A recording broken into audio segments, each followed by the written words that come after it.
गुरुविष्णू गुरुदेव महेश्वरा गुरु साक्षात् परब्रह्म तस्मै श्री गुरवे नमः। शंकरं शंकराचार्यं केशवं बादरायणं सूत्रभाष्यकृतौ वन्दे भगवन्तौ पुनः पुनः।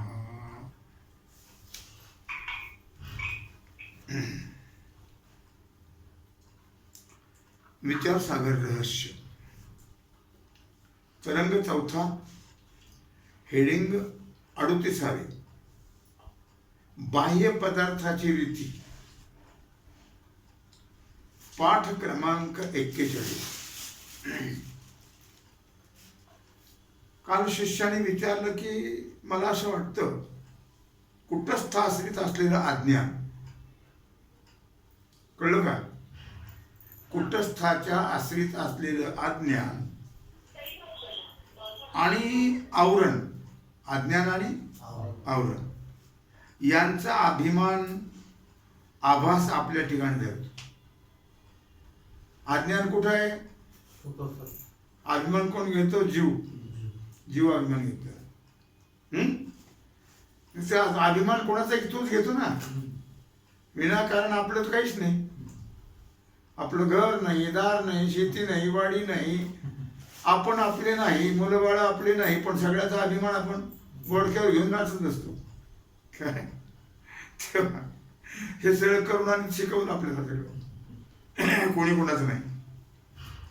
वास्तविक अज्ञान आणि आवरण कुटस्थ चैतन्याच्या आश्रितच आहे।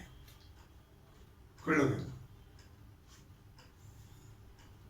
आभास चेतन आहे म्हणून त्याला कुटस्थाश्रित असणाऱ्या अज्ञानाचा व आवरणाचा अभिमान होणं संभवनीय आहे। कळलं? वास्तविक अज्ञान आवरण ही कुटस्थ चैतन्य आश्रित आहेत। आभास चेतन आहे म्हणून त्या कुटस्थ आश्रित असणाऱ्या अज्ञानाचा व आवरणाचा अभिमान जीवाला होणं साहजिक आहे।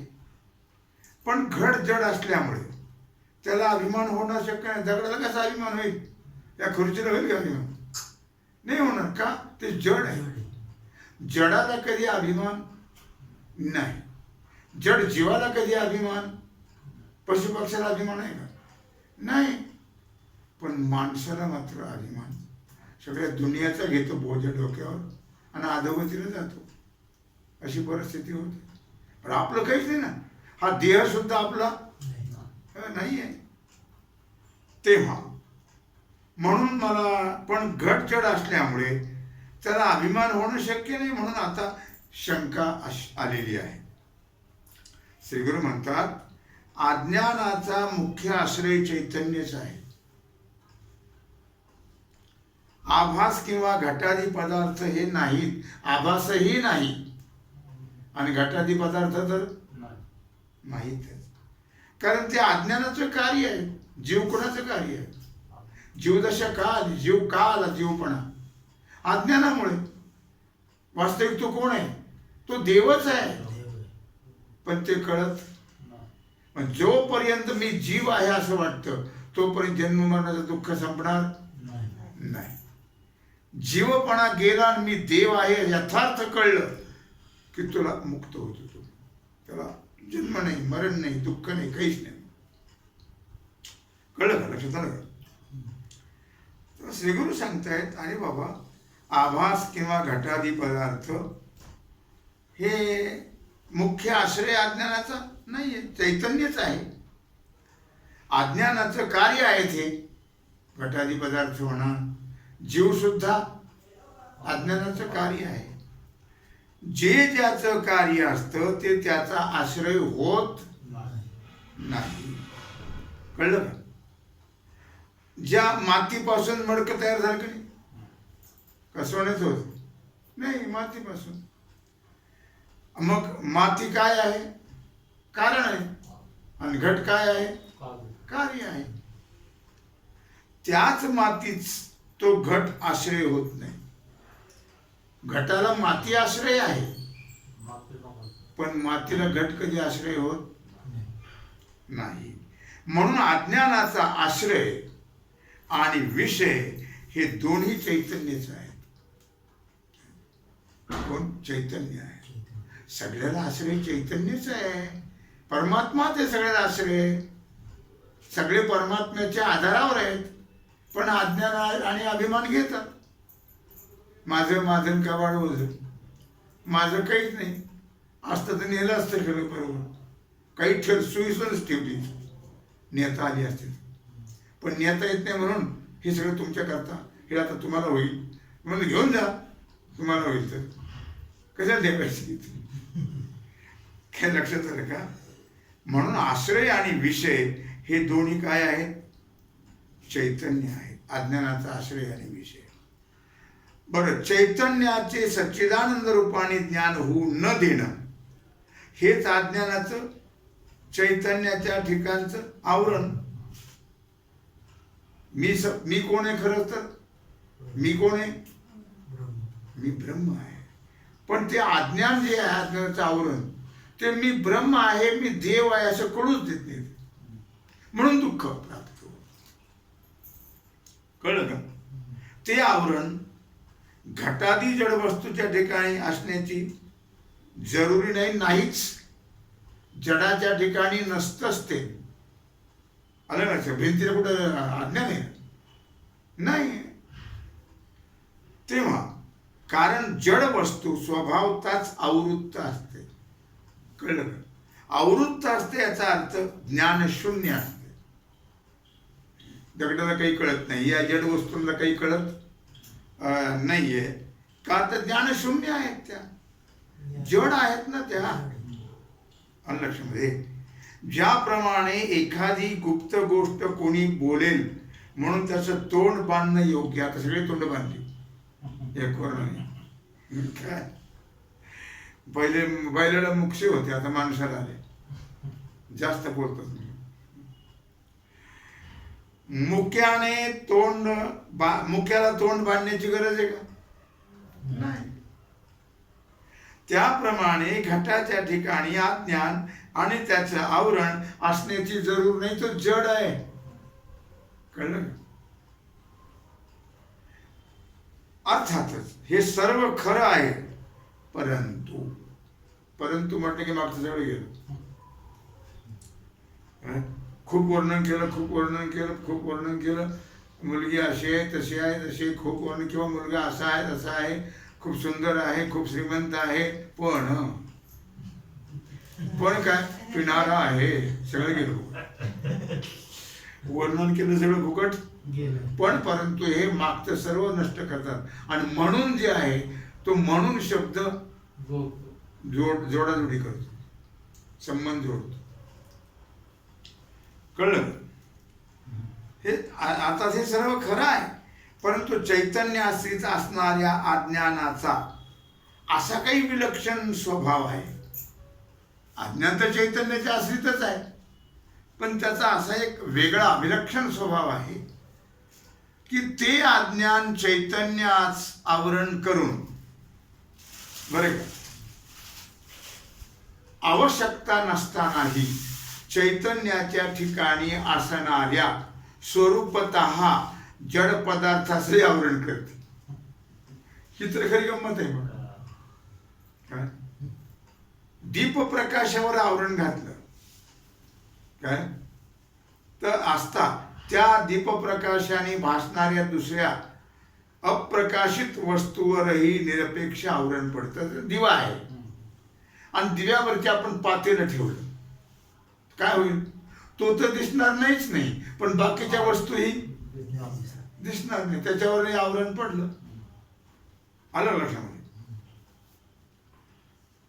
अर्थात हे सर्वाला अनुभवाचं आहे, हे लक्षात घेण्यासारखी गोष्ट आहे.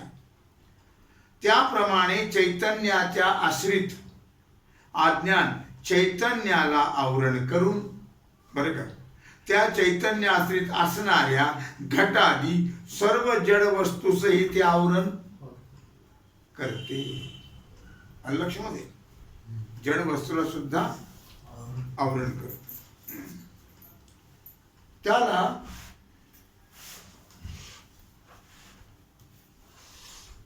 लक्षामध्ये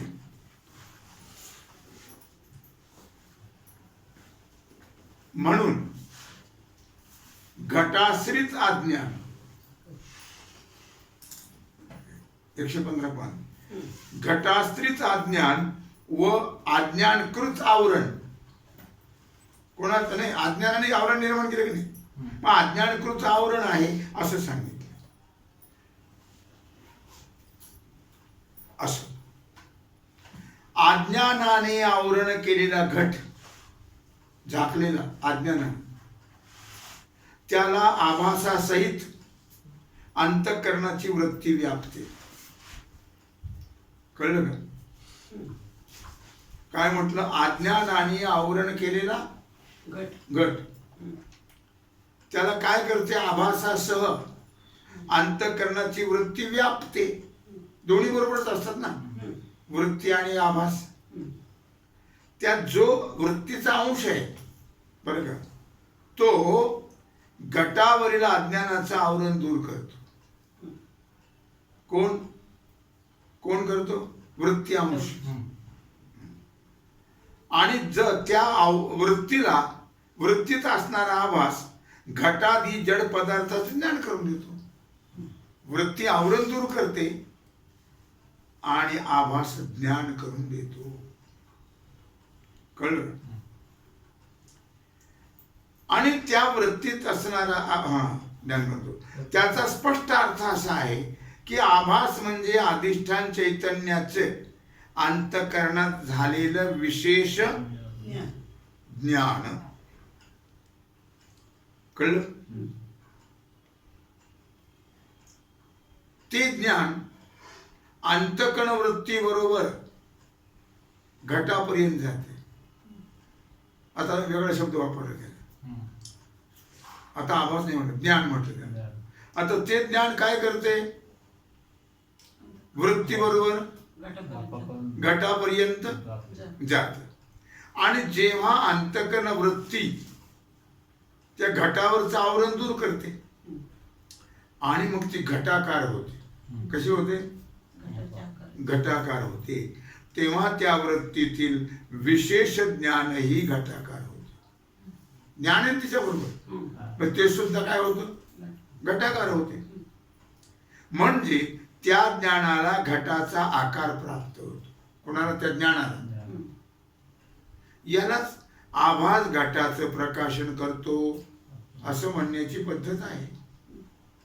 लक्षामध्ये या रीतीने बाह्य पदार्थ ज्ञानाच्या वेळी लक्षात घ्या, आभास जातो की बरोबर वृत्ती बरोबर, मग त्याला ज्ञान म्हटले. बरं का?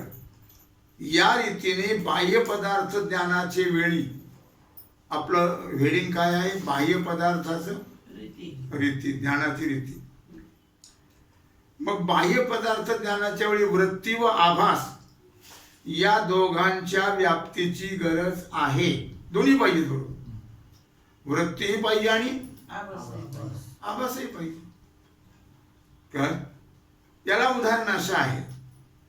आता बघा, दृष्टांत व्यवहारात अंधारामध्ये कोळंब्याखाली, मातीचं कोळंब असतं का नाही, त्या कोळंब्याखाली एखादी जड वस्तू झाकून ठेवलेली आहे. काय? आपण कोळंब्याखाली दूध वगैरे ठेवतो की पूर्वी, झाकून ठेवलेली आहे. आणि आपल्याला तिचं ज्ञान करून घ्यायचं आहे. आता काय व कोळंब्याखाली हे आपल्याला पाहून घ्यायचंय, कळून घ्यायचंय. तेव्हा आपण प्रथम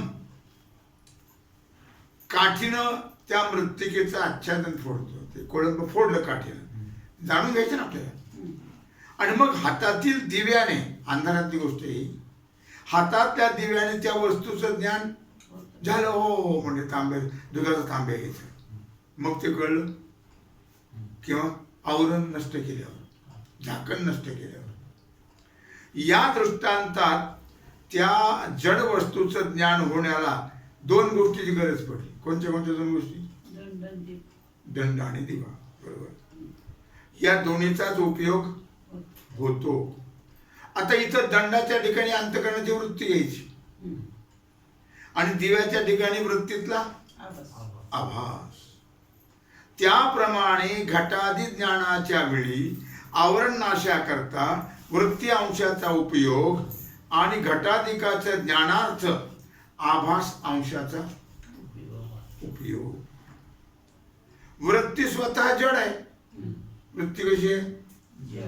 जड आहे. मग ती दुसऱ्याचं ज्ञान कसं काय करून देईल? जड वस्तू जडाचं ज्ञान करून देऊ शकत नाही. म्हणून अज्ञानाचं आवरणाचा नाश करणं एवढाच तिचा उपयोग आहे. कुणाचा? वृत्तीचा. कुठली वृत्ती? अंतःकरणाची वृत्ती. सगळा व्यवहार अंतःकरणाच्या वृत्तीशिवाय होत नाही.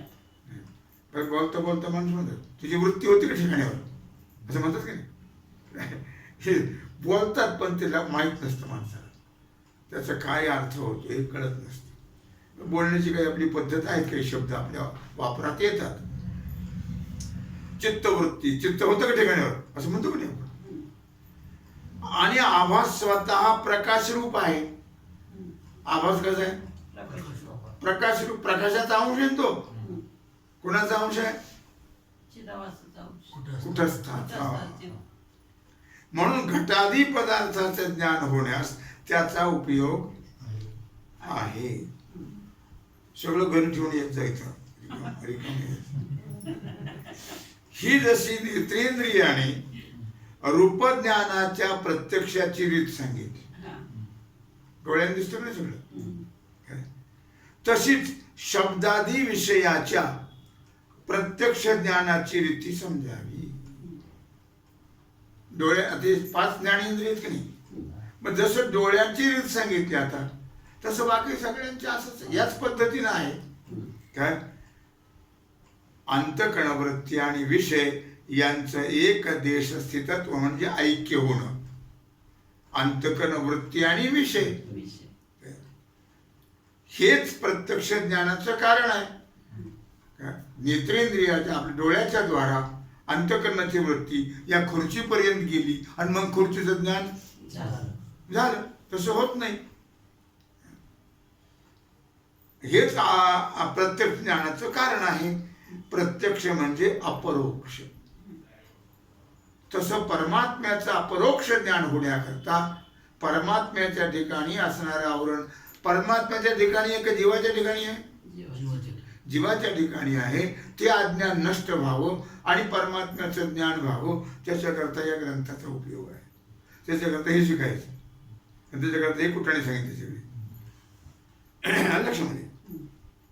आता अंतःकरणाची जी वृत्ती आहे काय, ती वृत्ती बाहेर न जाता आतच घटादी विषयाकार होते. बघा, त्यावेळी त्या घटादी विषयाच्या ज्ञानाला परोक्ष ज्ञान म्हणा. फक्त एवढंच कळलं घट आहे. घट पाहायला नाही, घट आहे एवढंच कळलं. याला काय म्हणतात? देव आहे. बुवा देव आहे. अरे कुठेही कोणाच ठेव देव आहे. यांच्याजवळ देव आता ती मजा येते महिन्यात. हा देव आहे एवढं कळलं. पण तूच देव आहेस हे अपरोक्ष ज्ञान. आणि फक्त देव आहे हे परोक्ष ज्ञान. काय? हा घट आहे, अगोदर घट आहे हे काय झालं? परोक्ष ज्ञान झालं. आणि हा घट आहे अपरोक्ष ज्ञान. हे अपरोक्ष ज्ञान म्हणजे प्रत्यक्ष ज्ञान आहे व घट आहे हे परोक्ष ज्ञान आहे. शिष्य म्हणतो, महाराज स्मृती ज्ञानामध्ये वृत्तीशी विषयाचा साक्षात संबंध नसून पूर्वकालाच्या विषयाचा संबंध असतो. साक्षात संबंध नाही, पूर्वकालाचे जे विषय असतात त्याचा संबंध असतो. तेव्हा स्मृती ज्ञान परोक्ष म्हणावं काय? स्मृती म्हणजे आठवण. स्मृती म्हणजे काय? आठवण. मग ते परोक्ष म्हणावं का? त्याने विचारलं. स्मृती ज्ञान परोक्ष किंवा प्रमाही नाही. आठवण परोक्ष कशी असेल? आठवण आपल्याला होते की दुसऱ्याला होते? मग ते परोक्ष कसं असेल? नाही. आठवण आहे का तुम्हाला? आठवण आहे का तुम्हाला? म्हणतो की नाही? आता बघा 39 हेडिंग, स्मृती ज्ञान परोक्ष किंवा प्रमा नाही. स्मृती ज्ञान फक्त पूर्वज्ञानाच्या संस्कारापासून होतं. आठवण, पूर्वीची आठवण राहील आपल्या ठिकाणी, वस्तू तर नाहीये, पण ते जे ज्ञान झालेलं होतं त्या वस्तूचं, ती आपल्या अंतःकरणात आठवण आहे. काय कोणत्याही प्रमाणापासून उत्पन्न होते का? नाही. स्मृती ज्ञान हे प्रमाणातीत आहे, तिथं प्रमाणाची गरजही नाही. म्हणून प्रत्यक्ष असलं तरी स्मृती ज्ञान प्रमा होत नाही. कारण प्रमा कोणाला म्हणावं? आणखी कोणाला म्हणावं? आणखी प्रमा कोणाला म्हणावं? जे प्रमाणापासून ज्ञान होतं त्याला म्हणतात प्रमा. आणि अनुमानाधिक प्रमाणापासून उत्पन्न होणारं जे परोक्ष ज्ञान ते प्रमाणजन्य आहे. अनुमानापासून आहे. गायीसारखा गवय आहे, हे काय झालं? अनुमानापासून ज्ञान झालं. कळलं का? ते कसं आहे? परोक्ष आहे. ते प्रमाणापासून उत्पन्न झालं. आणि परोक्ष ज्ञान हे प्रमाणजन्य असतं नेहमी. गायीसारखा गवय आहे तर काय सध्या गाय नाहीये, फक्त गवयच पाहिलंय आपण.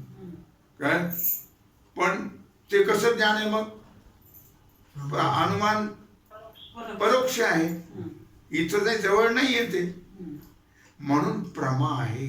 कारण अनुमान प्रमाणापासून ते उत्पन्न झाल्यामुळे त्याला काय म्हणतात? प्रमा. स्मृती कुठल्या प्रमाणापासून होते का? नाही. म्हणून ते प्रमाणजन्य म्हणजे ते प्रमा नाही. इतका स्मृती आणि परोक्ष ज्ञान याच्यामध्ये भेद आहे. लक्षामध्ये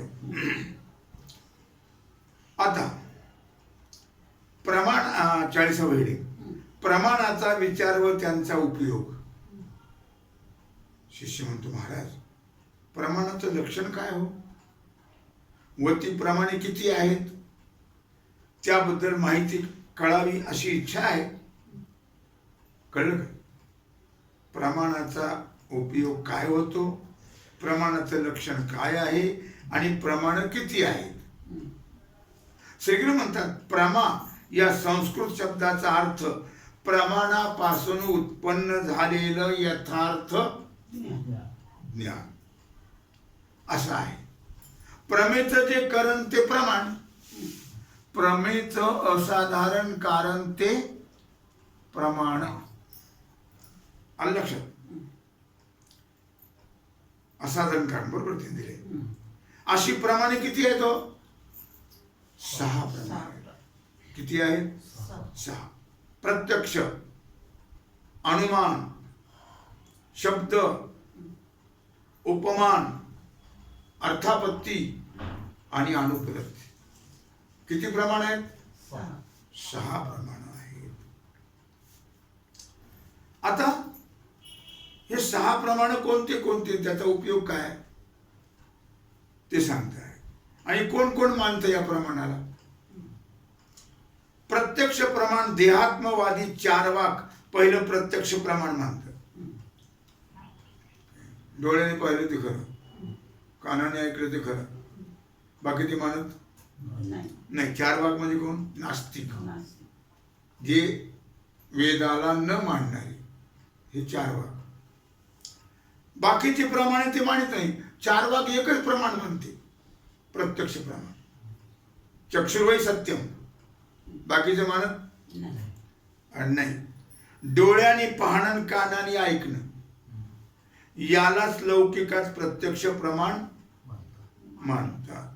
प्रत्यक्ष असेल तेच खरं, नाही ते मानत नाही. हे सर्व बाकीचं खोटं आहे. जेवढं दिसतं, ऐकायला तेवढंच खरं, बाकीचं खोटं. असा त्यांचा आहे सिद्धांत. कोणाचा? 4 वाकाचा. आता अनुमान प्रमाण कणाद आणि सुगत मतानुयायी हे दुसरं अनुमान प्रमाण मानतात. कणाद कोण आहेत? न्यायशास्त्रकारी.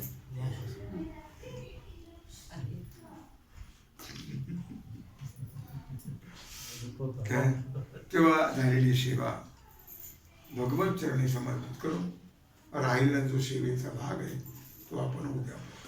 कुंडलिक वरदे हर विठ्ठल श्री ज्ञानदेव तुकाराम पंढरीनाथ भगवान की जय.